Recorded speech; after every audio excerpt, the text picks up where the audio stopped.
This is a complete video guide on how to play the Aberration map and beat one of the hardest bosses in Ark.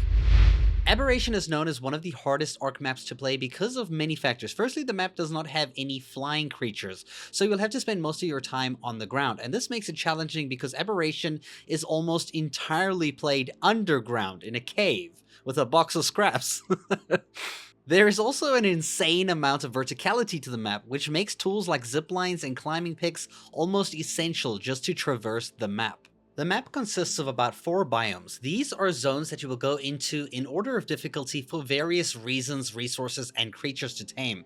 The green zone is the fertile area, it's the starting zone, and you'll know it's the green zone because you'll be able to find green crystals that give you green gems from these crystal-like nodes. This area is also somewhat of a greener vibe to it. You'll see more plant life and everything in it. The next zone is the blue zone. Now this is where you'll start to find the better resources such as metal, as well as blue gems and other difficult things to deal with, such as nameless, which are creatures that spawn out of the ground if you don't have a light source on you to prevent them from spawning. It kind of has a really annoying vibe to this zone. And in order to get that light source, you can tame 4 of the glowing creatures you'll find on the map that we'll talk about soon. The red zone is where you'll find all the best stuff, like rock drakes, reapers, and the boss terminal. The zone is radiated, unfortunately, so you get radiation here, and you can only survive in the zone if you're wearing a hazard suit. Also, only certain creatures can survive this radiation, so beware on what tames you bring into the red zone. And the lost zone is a place that you can only visit during nighttime. This is the surface of the Ark. During daytime, this entire land, the entire surface is on fire, and it will kill you, your dinos, and anything that you build there in literal seconds. So it's best to only go up there during nighttime because you can find some really good drops up there. These are the 4 locations that you can use to reach the surface from. As you can tell, you'll be able to access the surface from any zone of the map, but beware, nighttime and daytime change regularly on the map. Some nights are very fast and some days are very fast, leaving you with long days and long nights respectively. The way this works is that there is a cycle every 10 days on Aberration. Any days that end in 0 to 3, so day 0, 1, 2, and 3, are equal length days and nights. So it will be 50% of the time is day, 50% of the time is night. But on days 4, 5, and 6, these will be 90% long days. Like the day will be 90% long, and the nighttime will only be 10%. So like nighttime will practically just disappear. It will be daytime before you even know it again. But on days 7, 8, and 9, nighttime will be 90% long, so it will be dark most of the time. There'll be hardly any daytime, and there's only 10% of the daytime during these days. So you got to time yourself when you go to the surface to go on only the days that have really long nighttime, because you don't want to be there in the sun, like, you know, because it will kill you. This may get confusing to keep track of, but what you can do is press the H key and hold it in, and you can see at the top left corner of your screen, it will actually tell you what day it is. So you just have to look for the last number of the day to see if it's 0 to 3, or if it's 4 to 6, or if it's 7 to 9, and it will also tell you whether it's a 90% long day or 90% long night. Okay, so now that I've given you a good overview of Aberration in general, let's get to how to play it. So first off, I recommend you only attempt this map if you've already beaten one of the other Ark maps, such as the Island, or Scorched Earth, or, you know, Valguero, or Ragnarok, something like that, and have a good idea of general progression through Ark up until the end game, because this is going to be a difficult map that I wouldn't suggest beginners play. So I'm only going to point out general tips and locations for beating the map's boss, and yes, there's only one boss on Aberration, and it's extremely hard to do because it works as a completely strategic way, which is very difficult for a solo player.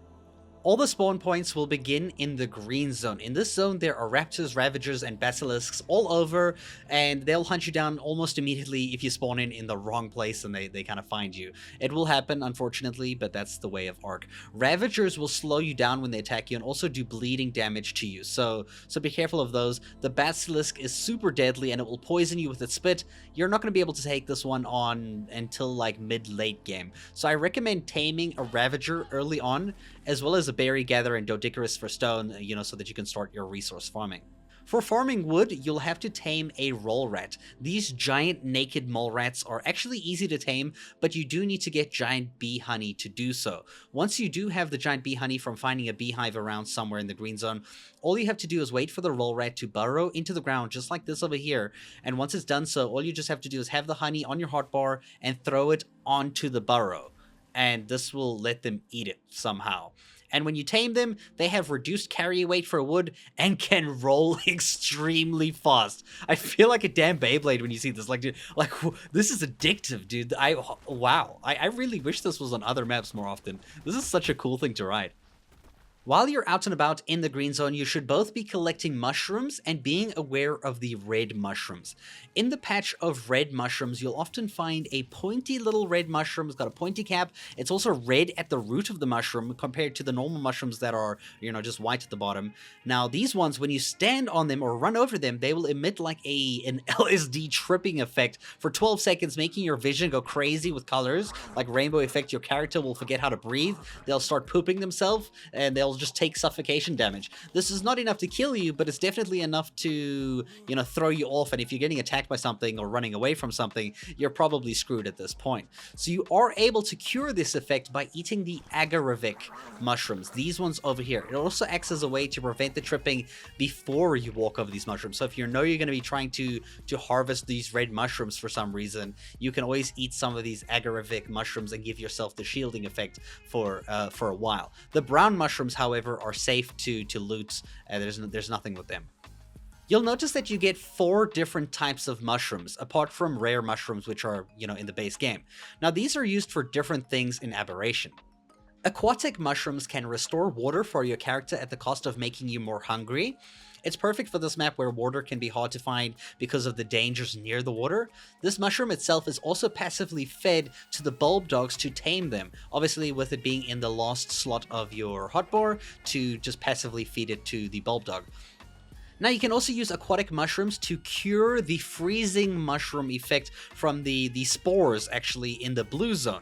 Now, these spores right over here, they're very small, very hard to notice, but very deadly if you step on one, because it can actually make you faint and pass out, and in the blue zone, that's usually not a good thing.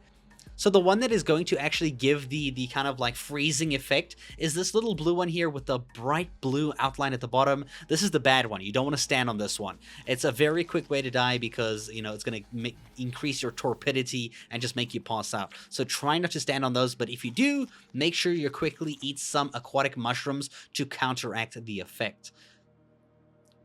Agaric mushrooms are your cure for those trippy red mushrooms. And they're also used to tame the shinehorn creatures, which is one of the light pets. Auric mushrooms are used to tame the feather light creature, the one that flies, the another light pet, and you can also use them like a stimberry to reduce your torpidity. So this is great if you step on one of those, freezing spores in the blue zone and you took too much torpidity, or Reaper King shot its poison darts at you. You can quickly eat some of these auric mushrooms to try stay alive, almost like the same way as a stimberry would work. And for the final berry, a Acerbic mushroom, if I'm even saying this correctly, are used to tame the glowtail creature. They're also used to cure an effect from element branches in the red zone, but you'll hardly ever experience this since when you're wearing a hazard suit, you're immune to all of these bad mushroom effects, and if you're in the red zone without a hazard suit, you're probably gonna die anyway. But yeah, this mushroom basically allows you to cure that in case you do somehow get that disease or something. This mushroom also acts as a narcotic and makes your torpidity rise. So yeah, you can accidentally make yourself faint when you eat this, so don't eat this. Now let's talk about the specific light pet creatures: the bulb dog, the shinehorn, the featherlight, and the glowtail. All of them are able to turn on a light on their body that uses their charge up. As you can see, the charge above their head. You can refill their charge by having their light turned off and it will just passively regen. Or you can hold the creature like on your body, on your character, which you'll see they normally like wrap around your head or something. And you can steal charge from glow bugs, which you can see flying around. If you get near them, you can press E and you can take their 500 charge and charge your light pet that you're holding. If you look closely, you can also level up the charge regen of your light pit, the capacity of the charge, how much charge you have, and the range of light charge that these creatures emit. So these are fantastic to get at a very high level, especially for when you're going to be exploring into the blue and red zones. Because in the blue and red zones, if you have no light around you, the nameless will constantly spawn out of the ground, attack you, and this can be deadly because if they keep spawning, which is really annoying on its own, one of them can turn into an alpha, which is that giant like red glowing one, and if it lives long enough, it will do like a special summon, and this will bring a Reaper King to spawn out of the ground right in front of you, and that's probably going to get you killed and going to ruin your day. So make sure you have a light pet at all times and it's charged. Now, in the red zone, the light can have an opposite effect, so you gotta be careful with where you use it in certain parts of the red zone. If you have this light on, it will actually attract flying seekers, so these flying creatures that you'll see around the red zone, if you have a light on you, they'll immediately fly towards it and start attacking wherever the light source is coming from. You should also know that the light pets don't take radiation damage in the red zone, so you are able to take them with you safely to explore the red zone. These pets also have a fantastic feature to tell you when there is a max level dino around you by showing you a little icon with a pair of eyes at the bottom right, or they can even warn you when another player is nearby too. You can just hold the interact button on the light pet to see these options and pick which ones you want to have enabled or disabled, and just be aware of them. Now this thing over here, when you see this, you'll be super suspicious and think it's gonna do something bad to you and you're gonna avoid getting close to it. But surprisingly, this creepy ass plant is actually good for you. If your dinos are near it or you are near it, it actually increases your health regen and it helps your dinos heal faster, which is amazing. It also acts as a light source and prevents the nameless from spawning if you find these in the blue zone. So it's a nice little kind of place to park off and allow your light pets to receive a charge or your dinos to heal. My first piece of advice is to find a water source and keep it nearby, but don't build too close to it because Spinos, Carcanos, Sarcos will be around it, and those big boys are your goal for this green zone. You want to actually get yourself some aberrant Spinos because they are perfect to take to the blue and red zone as an early kind of strengthy tame to actually start fighting things until you can tame something much better. They also don't suffer from radiation and can deal good damage, so when you hunt for rock drake eggs, a nice aberrant Spino can come in handy really well. The Carcanos, however, is like the Argentavis from other maps. It will help you with your farming because it can pick up your dinos and carry them, even jump with them, or throw them far distances. It can also jump quite high despite its size. Killing the Carcanos is great for chitin and polymer in large amounts. Right along the portal path, the first major water source in the green zone, you can find some metal nodes right over here, only a few, but there are also these rocks over here that can give you slightly more metal than stone as well, if in case you're looking for some early game metal. The rest of the metal you're going to find in the blue zone. In the water here, you can also find triliobites for the chitin, silica, and sometimes even black pearls early on in the game. There's also a tiny amount of silica pearls in this water, like in the deep depths of it, if you just swim around. Just be careful if there's any Carcanos around. If you're looking for crystals, you can get them from the green, blue, or red gem nodes that you can find around each of their respective zones. You'll spend most of your time actually farming like the rare resources in the blue zone. In the blue zone, there are these rocks with this blue glow. Now these are your metal nodes from Aberration. In some areas of the blue zone, there are many of them. So much in fact that Aberration is probably one of the best maps to farm insane amounts of metal very quickly, alongside like the likes of Genesis 2. Travel is rough in Aberration, so it's actually best to focus on zip lines, climbing picks, and the glider suit attachment to make your life easier before you get yourself a rock drake to run around the map. Climbing picks are cheap and easy to get in the green zone. They work amazingly, and you'll find yourself using them a lot later in the rock drake nest later on. These will allow you to scale any cliff and reach most locations very high up on the map. Just be aware of the durability of the climbing picks so that they don't break and you're stuck somewhere where you might die, and craft extra to take with you, as well as always have some parachutes in your inventory. The ziplines are so fun. You can easily get zipline anchors which you can shoot from your crossbow. The way it works is that you fire onto the surface you want to reach far away, but not too far away. And then once you've hit the other end, you'll see that you have another option to anchor the other one near where you're standing to complete the zipline. You can now ride downwards at any time because gravity is great, but if you want to be able to go upwards, you'll need the zipline motor attachment.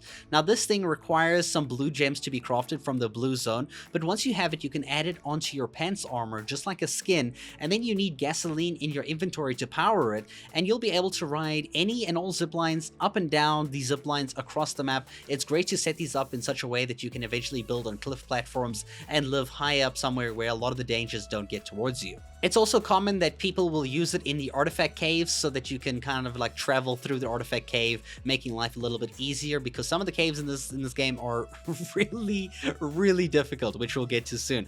You should know that the Ravager can also ride on the zipline if you're riding one. It can go up, it can go down. It's really damn cool. Like, you can actually just use this as a tame to use the ziplines. It's really fun.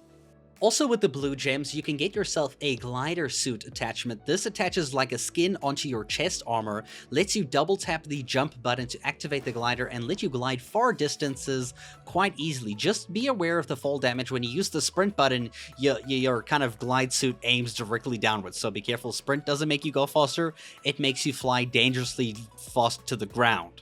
And, you know, you'll still take fall damage. So pack parachutes with you just in case, because you don't want to take unnecessary fall damage.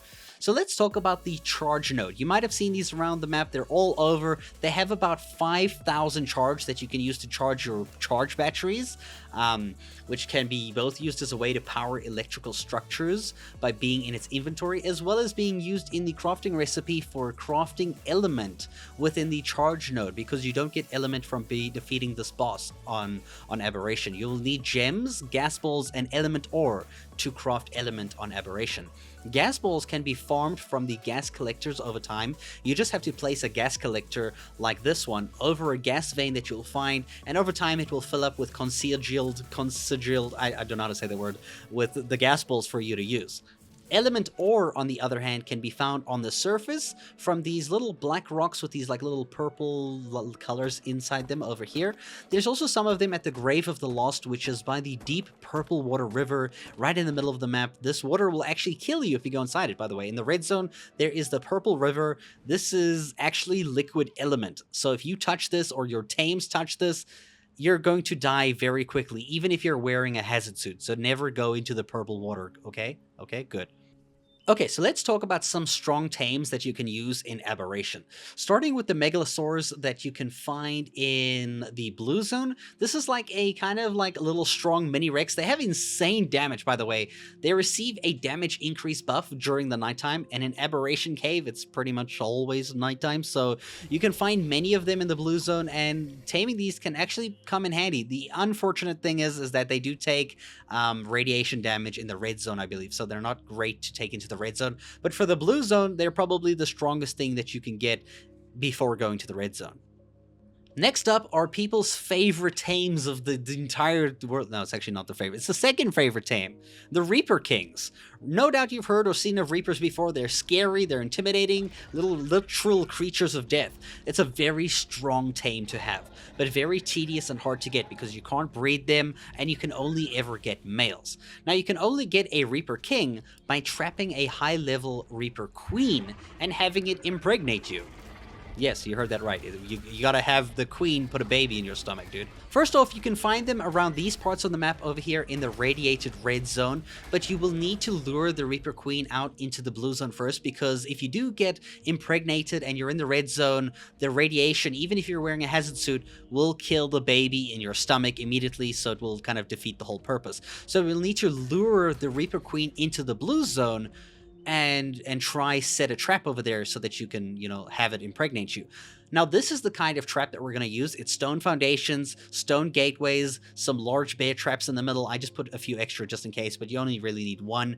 Now, I highly recommend you bring a charge light with some charged batteries, and what you're going to do is actually throw down the charge light before you actually trap the Reaper. You're going to have the charge light over there, you're going to have it activated and pointing its light directly into the trap, because light weakens the Reapers and the Nameless's health. It makes them susceptible to taking more damage compared to when there is no light source on them. And you'll know that they're weakened because when there's any light near them, they'll have like this yellow glow that looks like they're burning on fire on their skin, and this allows you to do more damage to them and actually be able to kill them, because without that, they have insane armor.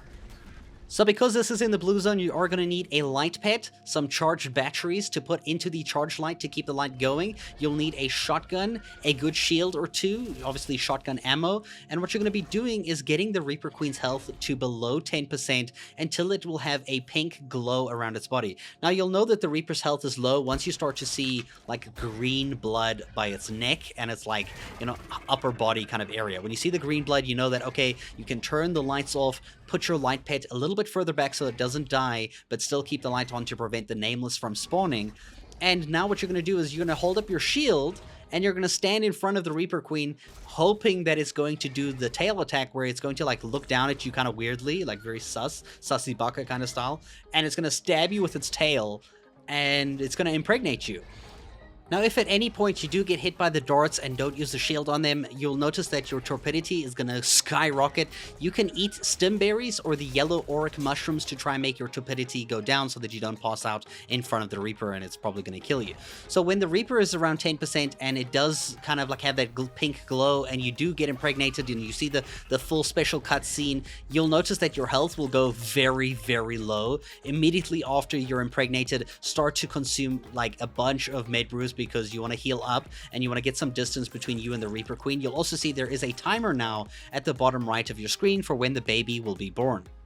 At this point, you can either turn the lights back on and kill the Reaper, which will give you the extra levels that you need for the baby, which you do have to do. You have to run around and kill things to get a maximum of, I think it's like 52,500 XP, which gives the Reaper that you're going to give birth to an extra 75 levels at maximum. So if you want your Reaper to have a good level, go kill things now to get experience. And if you kill the Reaper Queen that's already low HP in front of you, you get two benefits. You get all that XP, which will be like pretty much just the Reaper Queen kill, and you're done. And then you'll also get pheromone glands, which will help prevent the baby from trying to kill you when it's born, because it will try to kill you or anything around it when it's born, and you can't control it, even if you've imprinted on it. So what you want to do is before the timer reaches like the zero, it reaches the end of the timer, you want to build yourself into a 2x2 box with enough space so that it can give birth and it can't run away. So when it climbs out of your body, it's going to run around in this room and it runs very quickly. So you don't want to do this outside because you will lose it. And you need to imprint on it as soon as it's born. So before it's born, eat one of the pheromone glands. Now this will basically make the baby ignore you as a target and allow you to go imprint it. And once you've imprinted on the little baby Reaper King, you can then fill its inventory with food. And be careful, they require a lot of food. So come prepared, have like cooked prime meat, raw meat, everything, put it in its inventory, have a feeding trough nearby so that when it starts feeding from the feeding trough, it has a ton of meat to fully grow up because it will eat a lot. If you did it successfully, well done. You have an insanely good tame. If the Reaper Queen is still trapped, if you didn't kill it, you can definitely go try get another Reaper baby if you are still in the area, or if you're playing a multiplayer and you have friends. All you and your friends can go and like get pregnant at the same time, by the way. Like you can literally have your whole tribe get pregnant. It sounds wrong, but it happens on Aberration all the time. Okay, let's talk about rock drakes. You've probably wanted one this entire video. The rock drake is the king of Aberration, and they're not tamed. Instead, you have to raid their nest like the wyverns on other maps and take their eggs home to hatch them. You need to travel to a very dangerous area of the map. 5348 on the map. It's roughly in the middle of the map. At this location, you can see this giant metal structure going down into the Middle Earth to the Element River at the bottom. Now, once you go down there right to the bottom, since it's in the raid zone, you do need to bring certain tames, like a Reaper if you have one, or, like an Aberrant Spino or two, maybe a lot more. Because you will find a ton of rock drakes down there trying to kill you, as well as many other things if you're just traveling on foot, because it is a long trek down to the bottom of Middle Earth in Aberration. And also you need hazard gear because, and also pack extra hazard gear because if a single armor piece of your hazard gear breaks, you will die from the radiation, and that's very frustrating. So follow the pathway all the way down, or take a shortcut by jumping down the middle somehow. You don't want to land in the water, however, so you can even glide down or parachute. You're going to face towards the east, which is the right side of the map, and you will see these little yellow things like in the distance, like these yellow rocks. Now this area is the rock drake nest, and there are rock drake nests everywhere. It's huge. This area is massive. There's literal nests all over the place here, and it still like goes around winding around its whole path. Beware though, because the rock drakes are everywhere in invisible mode, and the moment you touch an egg, they're all gonna want to come kill you. So kill a bunch of them if you can, like, one at a time, so that they don't all kind of like steamroll you as soon as you grab an egg. You can then check their nests to see the eggs, see which ones have a good level or not. For your very first egg, it doesn't really matter which you take, because even a low-level rock drake in invisible mode and gliding is going to be a whole lot easier getting to the bottom of this cave than any of the other dinos in the map so far. In order to reach the nests, you will need to use a climbing pick to climb your way up the nest, into the nest to pick up an egg. Remember, they are heavy, they weigh about 50, same as the wyvern eggs, so you're not going to be able to carry too many depending on your carry weight. And yeah, once you pick one up, everything's going to attack you, so yeah, just, get your rock drake eggs, and if you do, good luck, because you are going to need 2 million air conditioners to hatch it at your base. And the baby is only going to have to eat nameless venom while it's growing, so make sure you kill a lot of nameless. And you can do this on a strong tame in the blue zone. Just turn your lights off for a while, let a bunch of nameless spawn, and then turn your lights on, and then just kill everything. And when you kill nameless, you will get the nameless venom. It is good to know that when you use a reaper, you can bite the nameless without having lights, so the reaper's the bonus. Because rock drakes will only eat nameless venom so that they can grow up.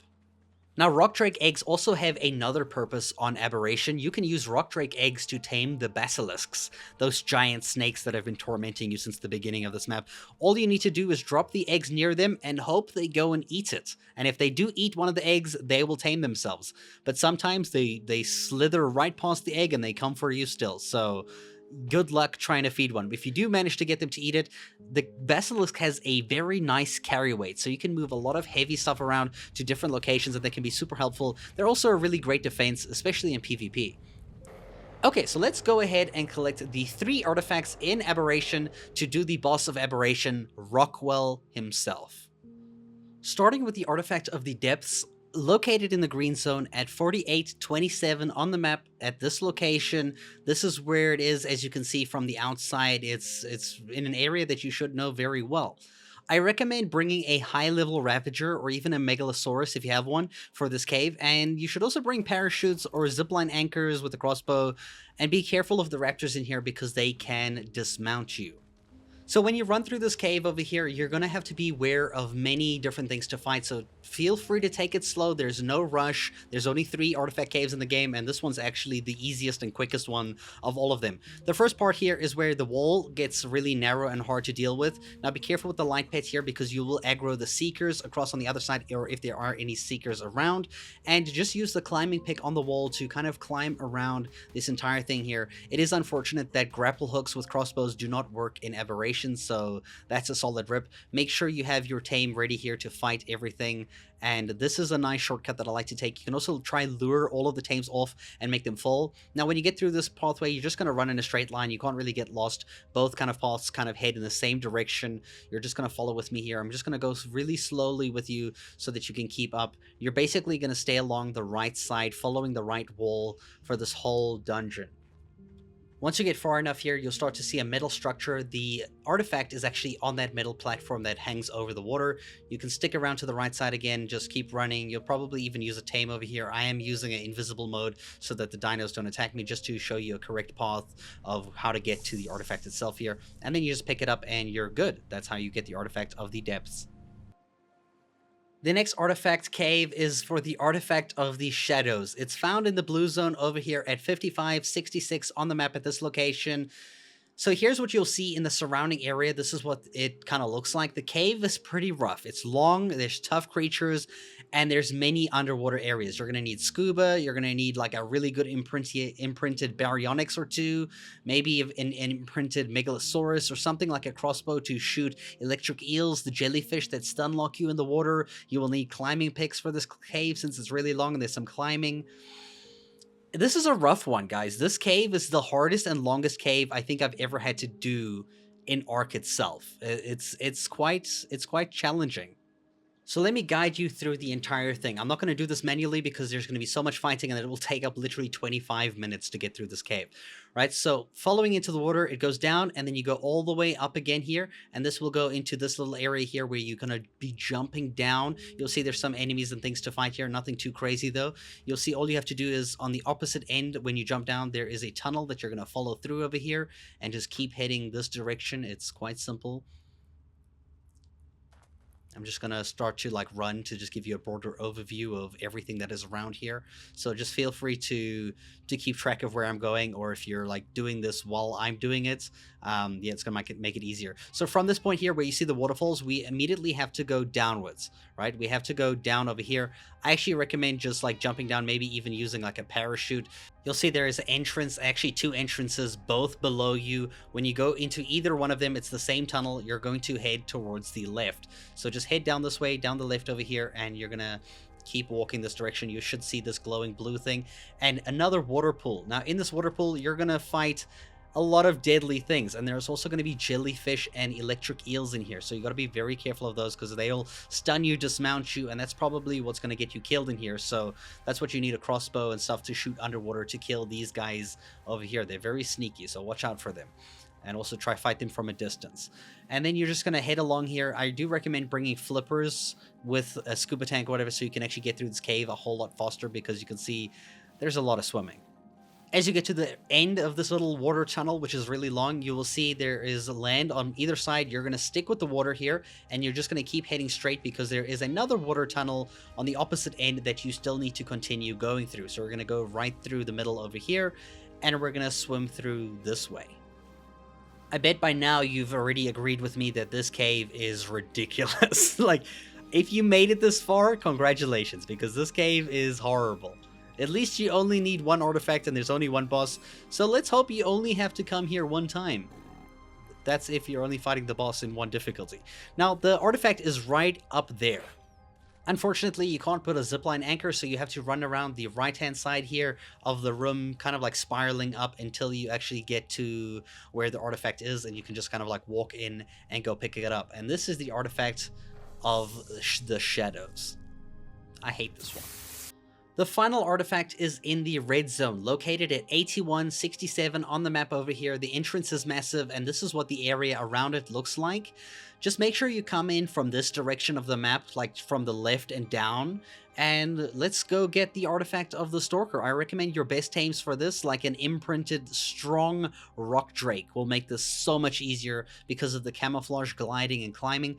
Otherwise, you have a lot of horrible fighting to do with something like a Reaper, a really strong Reaper.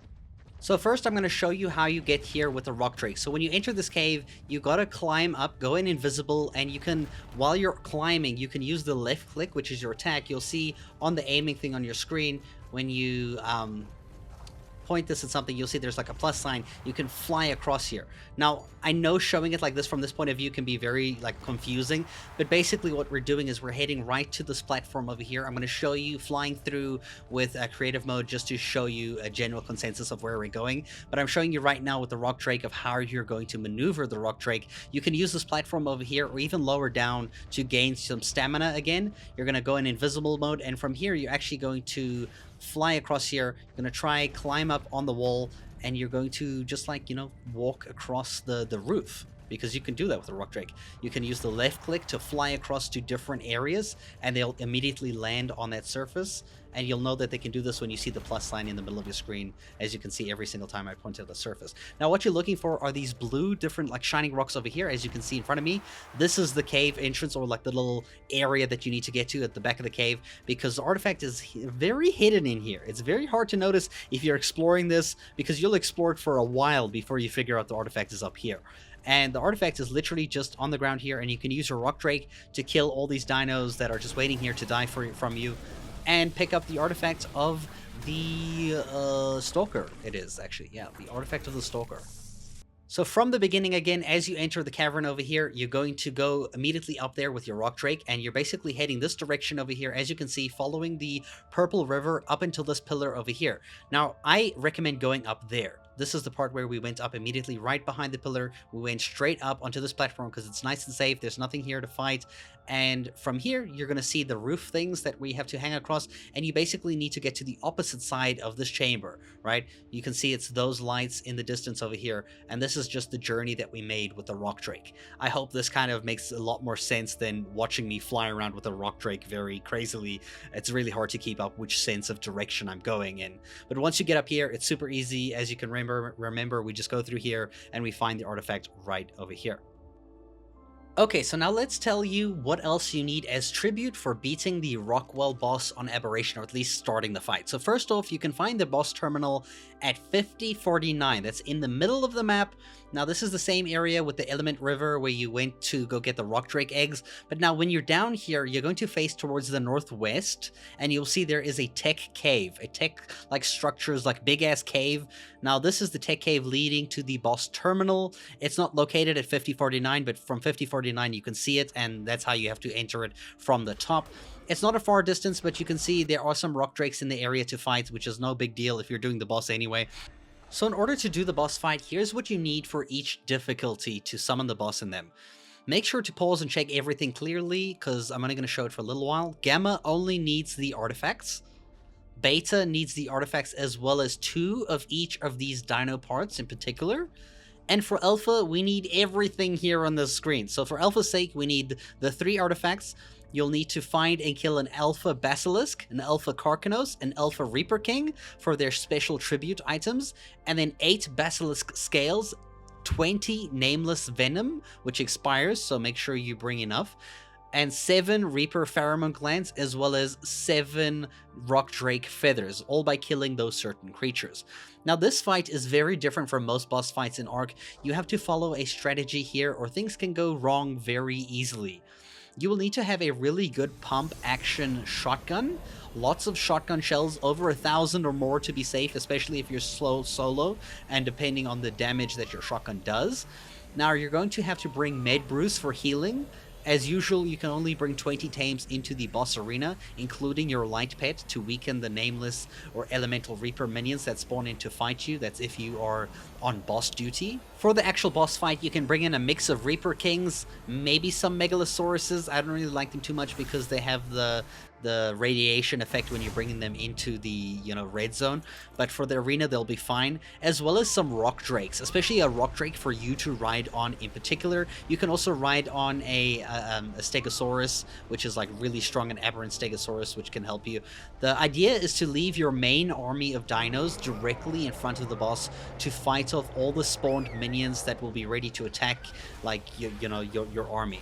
Now what you need to do is wait until you can attack the boss's heart. That's the only way you're going to damage the boss, is by attacking his heart. Now his heart is locked off. You can't attack it until you defeat and kill all of the tentacles around him. Now these tentacles on Alpha difficulty each have 15,000 health.